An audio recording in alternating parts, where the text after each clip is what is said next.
So this is it. Everything I lost wasn't by chance. It was taken. The night Adaeze found the document, something shifted inside her. She did not cry. She did not confront anyone. She simply folded the papers carefully, returned them exactly where she found them, and went back to her room like nothing had happened. But for the first time in years, she did not sleep. She sat by the window, watching the darkness outside, her mind moving faster than it ever had before. So this is it, she whispered to herself. Everything she had lost had not been lost by chance. It had been taken.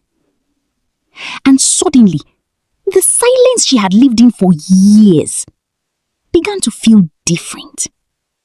Not like weakness, like preparation. The next morning, nothing changed. At least that was what everyone believed. Adaeze woke up before sunrise, swept the compound, washed the dishes, and kept her head low. But this time, she was watching differently. Every movement in that house began to mean something. Every conversation, every document, every careless word. She started paying attention. Adaeze, did you clean the study? Her auntie shouted one afternoon. Yes, ma, she replied softly. Good. And don't touch anything on that table. Those are important papers. Adaeze lowered her eyes. Yes, ma. But inside, something almost smiled. Days turned into weeks. And slowly, Adaeze began to understand something powerful. People who think you are nothing stop hiding things from you. One evening, while serving dinner, she heard her uncle speaking on the phone. Yes, everything has been transferred properly, he said in a low voice. There is no trace back. Even the girl doesn't know anything. Adaeze stood still behind the wall, holding a tree. Her heart beat faster. But her face remained calm. That night, she made a decision. If they took her future, she would take it back.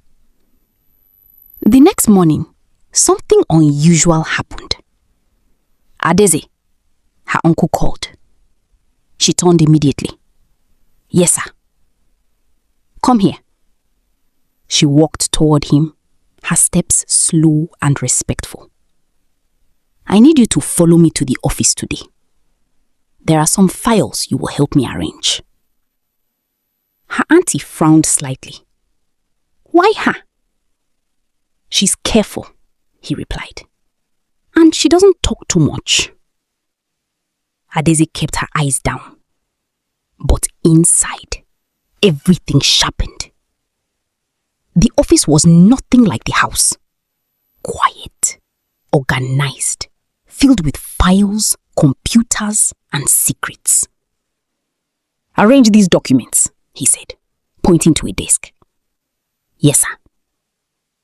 As she walked, she saw it again. Her mother's name. This time, not just on one paper, on many.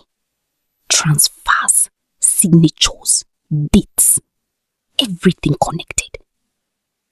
Her hands did not shake, but her mind was recording everything. That evening, as they drove back home, her uncle spoke casually. You're lucky to be here, you know, he said. Many people would have been left in the village. Yes, sir, Adaeze replied. But this time, her voice carried something new.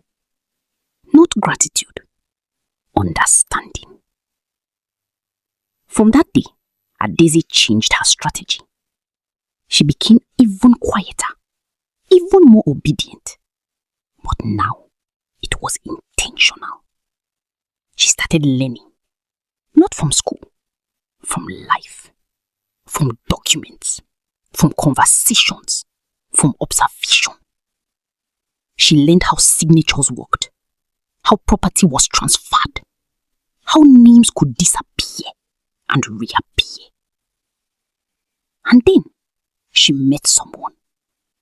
His name was Emeka, a young man who worked as an assistant in her uncle's office. He noticed her the first day she came. Not because she spoke, but because she didn't. "You are not like the others," he said one afternoon quietly as she arranged files. Adaeze paused. "I'm just doing my work." Emeka looked at her carefully. "No, you are watching." For a moment, Adaeze said nothing. Then she continued walking.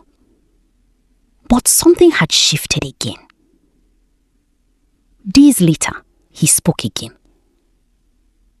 "You should be in school." Adaeze stopped this time. Slowly, she looked at him. It was the first time in years someone had said those words to her, without mockery. "I was supposed to be," she said quietly. "What happened?" She hesitated, then simply said, "Life." Emeka nodded, but he didn't push. Over time, a silent understanding grew between them. He didn't pity her. He respected her. And that made all the difference. One evening, when the office was almost empty, Adaeze spoke. "If someone takes something that belongs to you, is there a way to get it back?" Emeka looked at her, serious now. "Yes," he said, "but you need proof." Adaeze's fingers tightened slightly. Proof. That night, she did not sit by the window. She sat with purpose. The storm that had been forming inside her for years had finally found direction. And for the first time, Adaeze was no longer just surviving. She was preparing.